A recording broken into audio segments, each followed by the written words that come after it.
ठीक। तो good morning class. देखिए मैंने आपको 3 लेसन करा दिए हैं।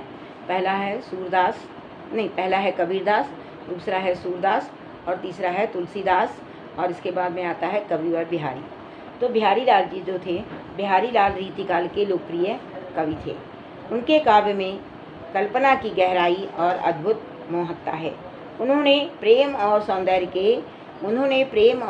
के भाव जो हैं चित्रित किए हैं। बिहारी सतसई उनकी प्रमुख रचना है। अब बिहारी लाल जी का हम लोग लिखते हैं जीवन परिचय। कविवर बिहारी का जन्म ग्वालियर राज्य के बसुआ गोविंदपुर नामक ग्राम में सन 1660 ईस्वी में हुआ था।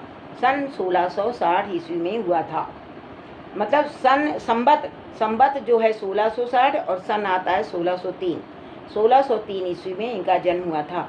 इनके पिता का नाम केशव राय था और ये माथुर चतुर्वेदी थे।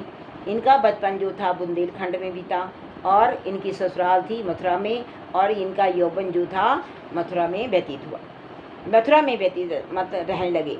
अब उनके पिता को ग्वालियर से ओरछा जाना पड़ा था। तो थोड़े ही दिनों में कहते हैं बिहारी लाल जी की काव्य कला की शिक्षा प्राप्त करने के लिए इन्होंने केशव दास के पास उनको भेज दिया। थोड़े ही दिनों में बिहारी ने केशव दास से काव्य शास्त्र का अच्छा ज्ञान प्राप्त कर लिया। संस्कृत आदि भाषाओं का अध्ययन किया। एक बार बिहारी जब अपनी वृत्ति लेने जयपुर गए तो उस समय उन्होंने देखा, एक बार मतलब जो बिहारी लाल जी जो थे राजा जयसिंह जयपुर नरेश के यहाँ कार्य करते थे।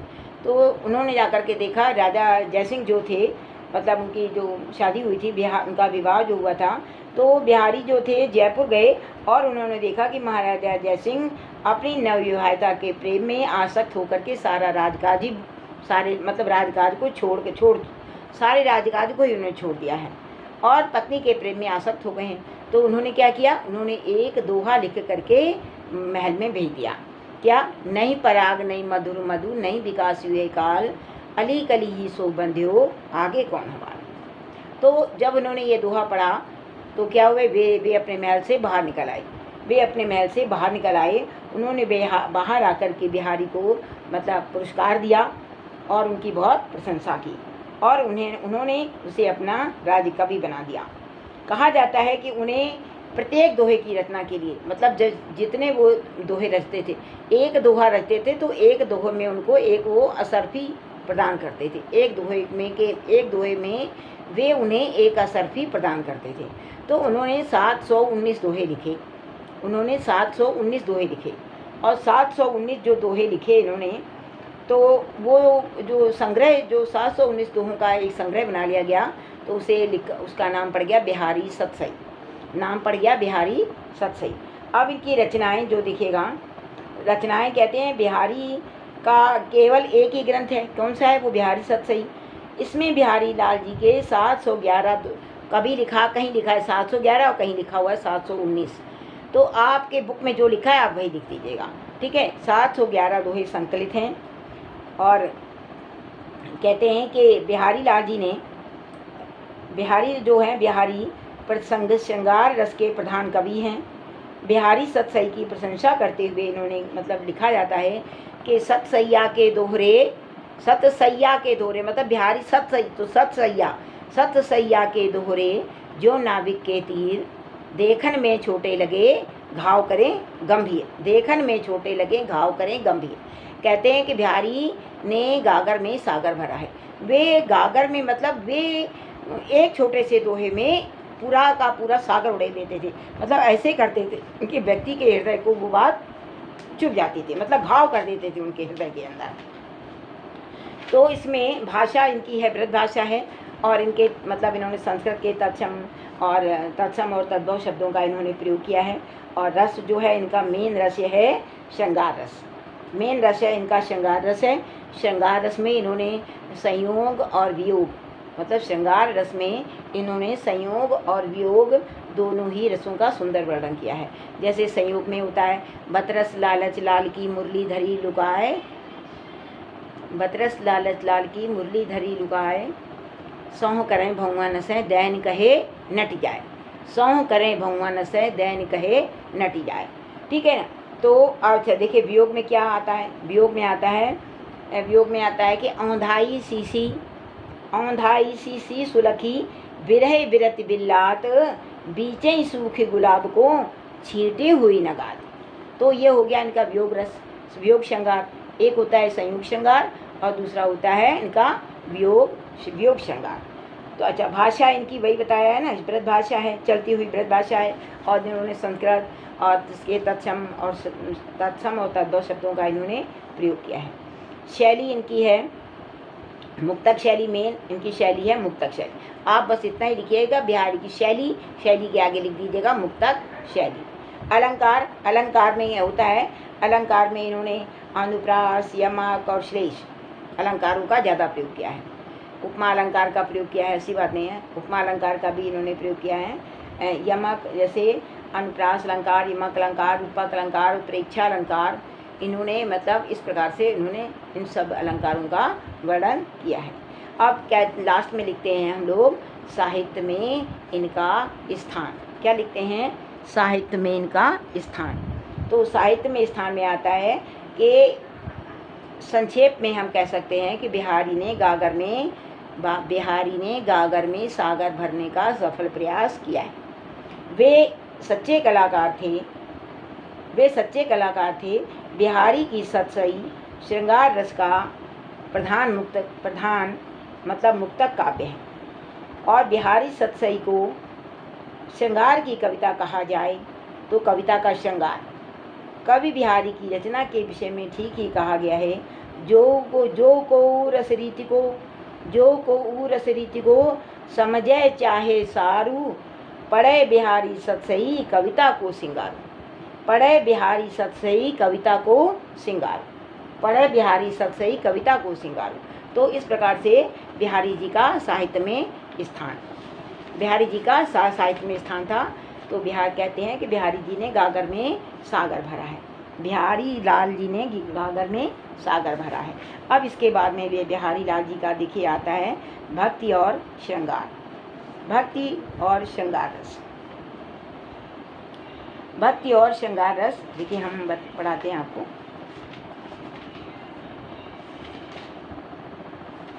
देखिए करे कुवति जग कुटिलता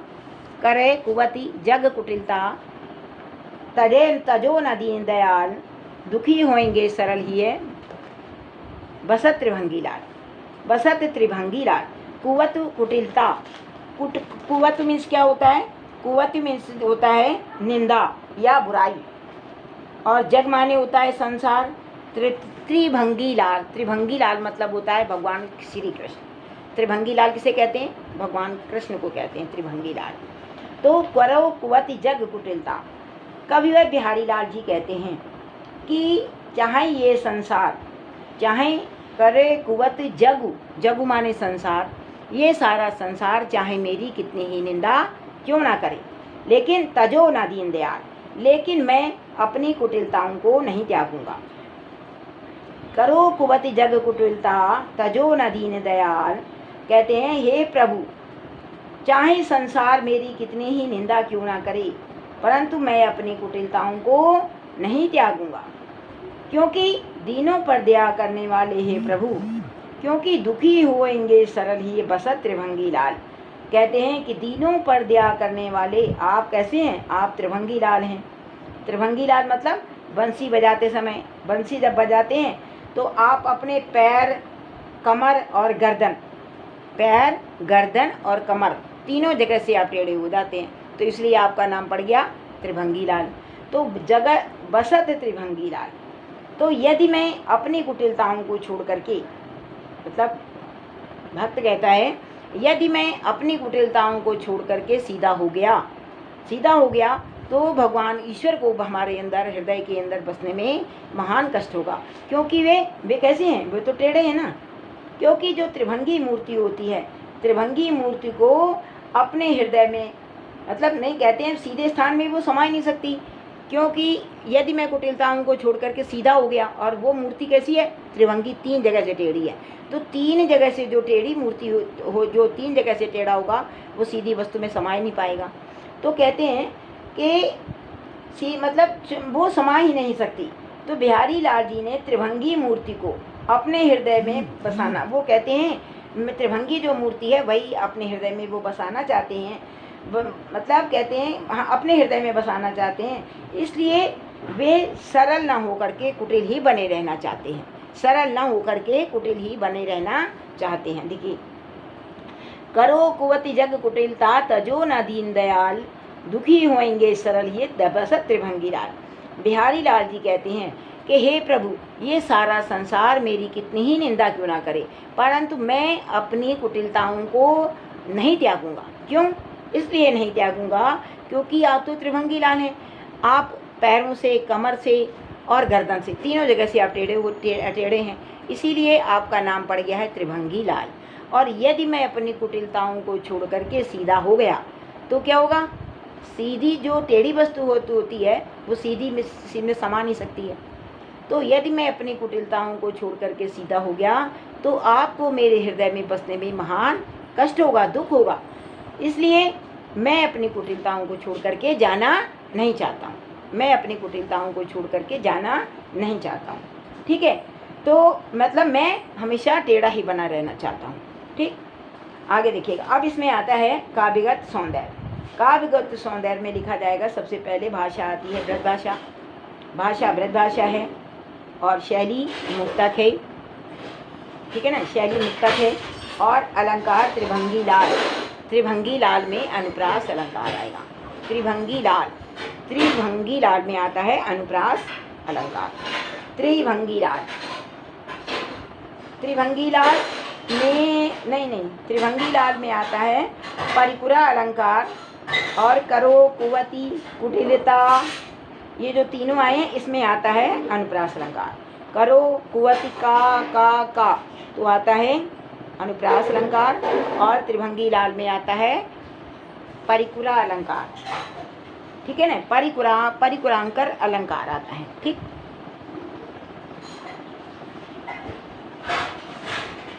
अब देखिएगा नंबर 3, नंबर दूसरा, अजौ तरियो नाही रहियो श्रुति सेवत एक रंग, नाक बास बेसर लयो बस मुक्तन के संग। कहते हैं कि अजो तरियो ना ही रहियो, कहते हैं कि मतलब इसमें 2 तरीके से इसका अर्थ लिखा गया है।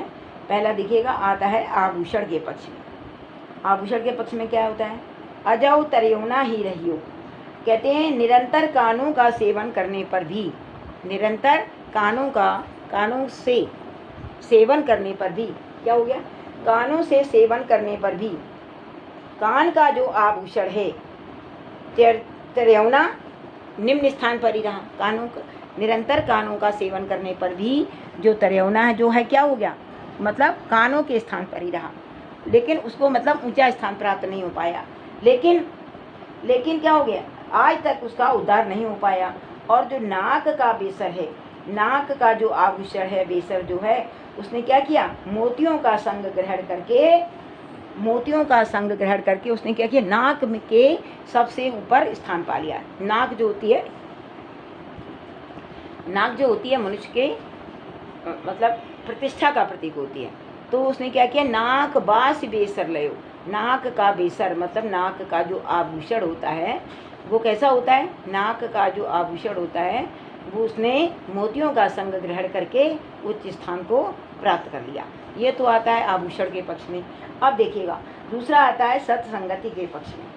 कहते हैं सत्संग की महिमा का वर्णन करते हुए कवि बिहारी लाल जी कहते हैं कि वेदों का निरंतर मतलब कानों से श्रुति सेवत एक रंग, मतलब कानों से वेदों का अध्ययन करने पर भी, कानों से वेदों का अध्ययन करने पर भी व्यक्ति का उद्धार अभी तक नहीं हो पाया।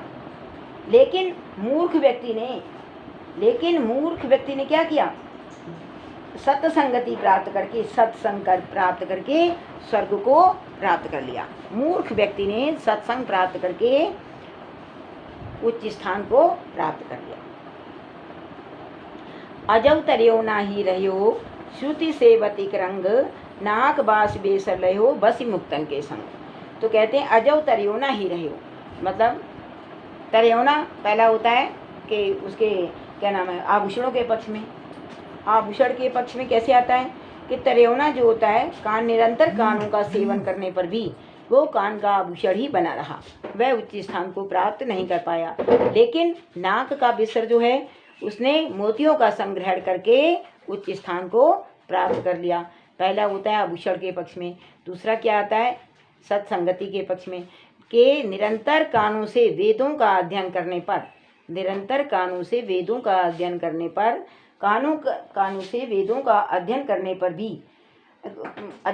पर भी व्यक्ति का उद्धार नहीं हो सका, व्यक्ति का उद्धार नहीं हो सका। लेकिन क्या होता है, लेकिन मूर्ख व्यक्ति ने सत्संगति प्राप्त करके उच्च स्थान को प्राप्त कर लिया। मूर्ख व्यक्ति ने संसार की इच्छाओं को त्याग दिया और सत्संगति प्राप्त करके वह स्वर्ग को प्राप्त हो गया। तो इसमें पहला आता है आभूषण के पक्ष में और दूसरा आता है सत्संगति के पक्ष में। ठीक, अब इसमें बोला जाता है कि मतलब काव्यगत सौंदर्य क्या है, कि तरियोना और बेसर के माध्यम से उन्होंने श्रेष्ठ व्यक्तियों और सज्जनों की ओर संकेत कर दिया है।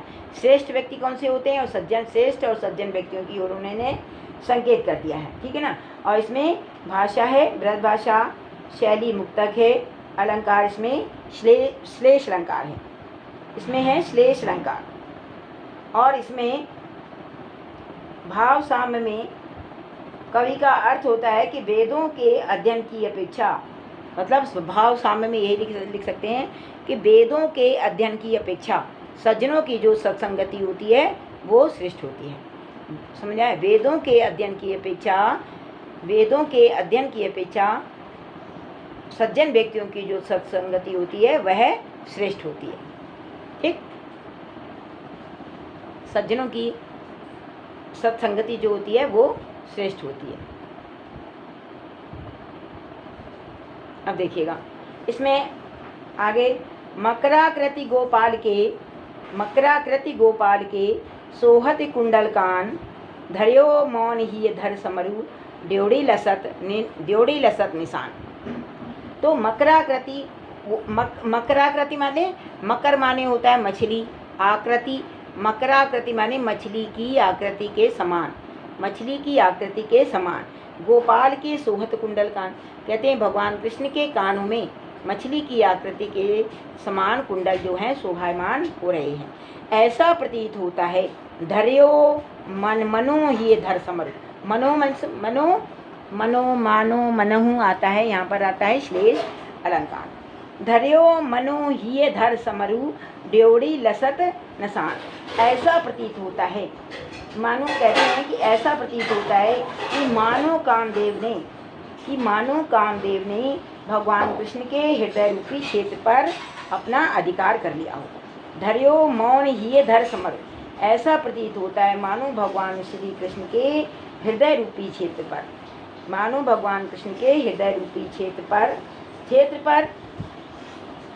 मतलब कामदेव ने श्री कृष्ण के हृदय रूपी क्षेत्र पर अपना अधिकार कर लिया हो। इसलिए ड्योड़ी लसत नसान, इसीलिए उनकी जो विजय पताका जो है फहरा, इसलिए ड्योड़ी लसत नसान, ड्योड़ी में होता है जो मुख्य द्वार होता है, तो इसीलिए ऐसा प्रतीत होता है कि मानो मुख्य द्वार पर उनकी पताका फहरा रही है, ठीक। अब इसमें भी देखिएगा काव्यगत सौंदर्य आता है। काव्यगत सौंदर्य में ये लिख देते हैं कि भाषा बृहद भाषा है, शैली मुक्तक है और अलंकार उत्प्रेक्षा और रूपक अलंकार है। उत्प्रेक्षा अलंकार और रूपक अलंकार है और छंद है ये दोहा। और रस इसमें क्या आता है, रस इसमें आता है श्रृंगार रस, मतलब ये भक्ति और श्रृंगार लिखा हुआ है ऊपर, तो ये पूरा जो है क्या कहलाता है, श्रृंगार रस। क्या कहलाता है, श्रृंगार रस के द्वारा, मतलब रस इसमें श्रृंगार आएगा, भाषा ब्रज आएगी और शैली मुक्तक आएगी। ठीक है, आगे देखिए। बतरस लालच लाल की मुरली धरी लुगाए सौ करें भगवान से दैन कहे नट जाए। कहते हैं बत रस माने बातों का रस, बातों का रस लेने के लालच में, या बातों का रस लेने के लालच में मुरली धरी लुकाई, राधा जी ने भगवान कृष्ण की मुरली छुपा दी है। सौं करें, क्या कहती, कसम खाती है। भगवान से आँखों ही आँखों में वो इशारा करती है, मतलब संकेतों के माध्यम से वो हंसती भी है। भगवान से दैनिक है, और यदि वो उनसे देने को कहते हैं तो नट जाए, तो वो कहती है कि हमारे पास मुरली नहीं है। दैनिक है नट जाए, और देने से इनकार कर देती है। ठीक है ना। बातों का रस लेने के लालच में भगवान कृष्ण की मुरली राधा जी ने छुपा दी है। सौं करें, और कसम देकर कहती है, कसम देकर भी कहती है, और भगवान से आँखों ही आँखों में वो हंसती भी है, और दैन कहे नट जाए, और जब वो मुरली उनसे मांगते हैं तो वो उनको इनकार भी कर देती है। नटी जाए मतलब इनकार कर देती है। ठीक है। तो इसमें भाषा ब्रज भाषा है, शैली मुक्तक है, रस श्रृंगार है, रस जो है रस श्रृंगार है, और आता है इसमें देखिएगा रस श्रृंगार है, और भाषा ब्रज भाषा हो गई। तो अलंकार जो है अलंकार अनुप्रास अलंकार है, और रस श्रृंगार संयोग श्रृंगार, मतलब योग श्रृंगार नहीं है, संयोग श्रृंगार है। और छंद दोहा है। ठीक है। छंद इसमें आएगा दोहा। कहत नटत रीजत खिजत मिलत खिलत लजियात, भरे भवन में करत हैं नैनन हूँ सो बात। कहत नटत रीजत खिलत, कहते हैं नायक जो है नायिका को एकांत में मिलने के लिए बुलाता है। समझाया। देखिए इसमें प्रसंग में आता है कि नायक जो है नायिका को मिलने के लिए एकांत में बुलाता है। तो क्या करता है, जब वो बुलाता है नायक, तो कहत नटत, तो नायिका क्या कर देती है, नायिका उसको इनकार कर देती है। रीझत, नायिका के इनकार कर देने पर, नायिका जब इनकार कर देती है तो उससे क्या होता है, नायक रीझ जाता है। और खिजत, जब नायक रीझ जाता है तो नायिका खींच जाती है, चिढ़ जाती है। मिलत खिलत लजियात, और जब वो मिलते हैं तो क्या होता है, वो प्रसन्न हो जाते हैं, मतलब लज्जाशील हो जाते हैं और खुश भी हो जाते हैं। भरे भवन में करते हैं नैनन हुसोबात, और भरे हुए समाज में बैठ करके वे दोनों नायक और नायिका संकेतों के माध्यम से आपस में बातचीत करने लग जाते हैं। देखिए कहते हैं, कहत नटत रीजत खिलत, नेत्रों के संकेतों से नायक ने नायिका को एकांत में मिलने के लिए कहता है, परंतु नायिका जो है मना कर देती है। कहत नटत माने ना कर देती है, इनकार कर देती है, और नायिका के मना करने की चेष्टा पर नायक रीझ जाता है, खुश हो जाता है। नटत कहते हैं कि नटत नहीं, कहत नटत रीझत खिलत, तो रीझ जाता है, और ये देख करके नायिका जो होती है जो चिढ़ जाती है, खींच जाती है। इसी समय दोनों के नेत्र जो हैं आपस में मिल जाते हैं और दोनों प्रसन्न हो जाते हैं। मिलत खिलत लजियात, दोनों के नेत्र जो हैं आपस में मिल जाते हैं और क्या होता है, वे दोनों प्रसन्न हो जाते हैं। तभी घर में अन्य लोगों की उपस्थिति में, मतलब भरे हुए समाज में बैठ करके, भरे हुए समाज में वे दोनों लज्जित हो गए। इस प्रकार से भरे हुए घर में वे दोनों क्या कर रहे हैं, नेत्रों ही नेत्रों से बातें कर रहे हैं, नेत्रों ही नेत्रों के द्वारा वे आपस में बातें कर रहे हैं। तो इसमें जो काव्यगत सौंदर्य होता है, लिखते हैं कि नायक और नायक की प्रेमपूर्ण चेष्टाओं का इसमें वर्णन किया गया है। नायक और नायिका की प्रेमपूर्ण चेष्टाओं का वर्णन इसमें किया गया है। अब क्या है, भाषा वृद्ध भाषा है, शैली मुक्तक है, अलंकार अनुप्रास अलंकार है, और रस है संयुक्त श्रृंगार है, मत नायक और नायिका मिल रहे हैं आपस में तो आएगा संयोग श्रृंगार। और छंद है आपस में दोहा, छंद आता है दोहा छंद है। ठीक है ना। नायक और नायक की प्रेम पूर्ण चेष्टाओं का इसमें वर्णन किया गया है। और लिख दीजिएगा भाषा बृहद भाषा है, शैली मुक्तक है, अलंकार अनुप्रास अलंकार है, रस रस जो है संयुक्त श्रृंगार है, और छंद है दोहा, छंद है दोहा छंद है। तो इस प्रकार से देखिएगा मैंने आज आपको बिहारी लाल का जीवन परिचय और 1 2 3 4 5 और आता है 5 तक मैंने आपको दोहे पढ़ा दिए हैं बेटा। अब ये जो पांचों जो दोहे हैं इनको आप पढ़िए बैठ कर के, उसको लर्न कीजिए, समझिए और उनको अपनी कॉपी में नोट कर लीजिएगा। ठीक है बेटा। और उसके बाद में नेक्स्ट डे हम आपको पढ़ाएंगे।